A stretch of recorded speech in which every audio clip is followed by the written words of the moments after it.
We stand to support, we stand to salute, we stand in the absence of the Philadelphia Eagles. But the thing is, the Eagles stood as well. It is the reporting of Fox News that every Eagle stood at every game, every time. None knelt. The president says only a small number of Eagles players was going to show up today, so he canceled their event. He also claims the Philadelphia Eagles disagree with him about standing for the national anthem. The truth is, as I mentioned, the entire team stood for the anthem every game last season.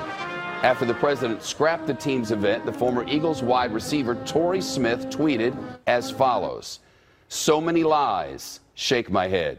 Here are some facts. 1, not many people were going to go.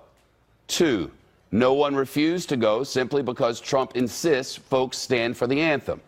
And 3, the president continues to spread the false narrative that players are anti-military." Some athletes have knelt during the anthem to protest police brutality against minorities and racial injustice. President Trump has criticized players who kneel, calling them SOBs and urging the NFL owners to fire them. Our chief White House correspondent John Roberts is live there now. John? Shep, good afternoon to you. We didn't have an opportunity to get out to the South Lawn because the briefing went so late and almost up to your show, so that's why we're still in the briefing room. But it's no secret that President Trump has been at war to some degree with the NFL over this national anthem issue. And today, the White House absolutely slamming the Philadelphia Eagles and offering a rare glimpse into the negotiations that led up to today.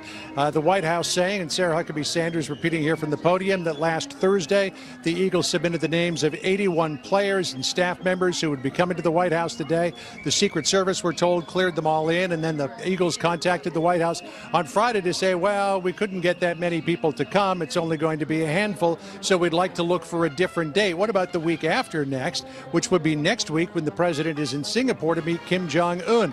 The White House went back and forth with the Eagles over the weekend, tried to save today. Eventually, it turned out that only 2 or 3 players, the owner, Jeffrey Lurie, and Swoop, the Eagles mascot, were going to be able to show up today. So the president canceled the whole thing. And listen to Sarah Huckabee Sanders as she took a flamethrower to the Eagles organization a few minutes ago. If this wasn't a political stunt by the Eagles franchise, then they wouldn't have planned to attend the event and then backed out at the last minute. And if it wasn't a political stunt, then they wouldn't have attempted to reschedule the visit when they knew that the president was going to be overseas. And if this wasn't a political stunt, they wouldn't have waited until Monday, well after 1,000 of their fans had traveled and taken time out of their schedules to offer only a tiny handful of representatives to attend the event.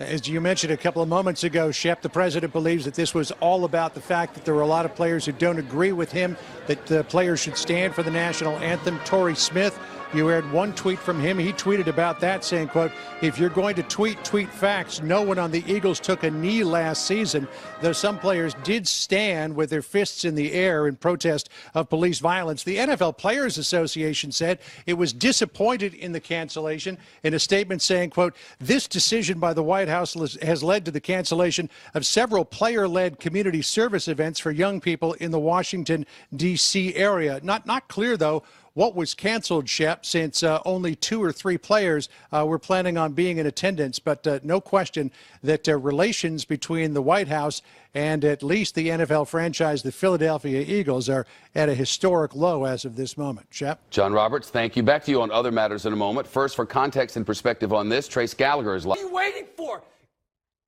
Do it! Just